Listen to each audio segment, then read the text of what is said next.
Hi good morning. அது என்னவோ தெரில, அம்மா வீட்டுக்கு வந்ததுக்கப்புறம் தான் பிடிச்சதெல்லாம் சாப்பிட்ணும் போல் ஆசையாக இருக்கும், நிறையா சாப்பிட்ணும் போல் ஆசையாக இருக்கும். அப்படி தான் இன்றைக்கி சுடுகஞ்சி சாப்பிட்ணும் போல் இருந்துச்சு.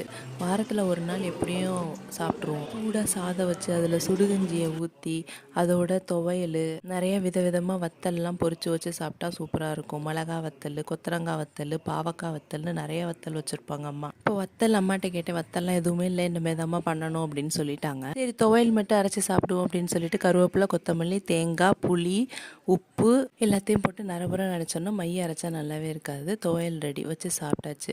மத்தியானத்துக்கு என்ன பண்ணான்னு பார்த்தாக்கா மரத்தில் முருங்கைக்காய் இருந்துச்சு. முருங்கைக்காவும் வெண்டைக்காவும் போட்டு புளிக்குழம்பு வச்சுருவோம் அப்படின்னு சொல்லிட்டு அம்மா வைக்க சொன்னேன். அம்மா வச்சுட்டாங்க. நேற்று வச்சு சாதம் நிறைய மீந்து போயிருந்ததுனால அம்மா பழையது ஊற்றி வச்சுருந்தாங்க. அதை வத்தல் போட்டுருவோம் அப்படின்னு சொல்லிட்டு அந்த சாதத்தை மட்டும் எடுத்து மிக்சியில் அரைச்சிட்டு அதோட கொஞ்சோண்டு ஜீரகம், உப்பு போட்டுட்டு ஸ்டார் இருக்கிற அச்சில் வச்சு புளிஞ்சு விட்டுறணும். இதுதான் ஃபஸ்ட் டைம் நான் புளியிறது. ட்ரை பண்ணி பார்த்தேன்.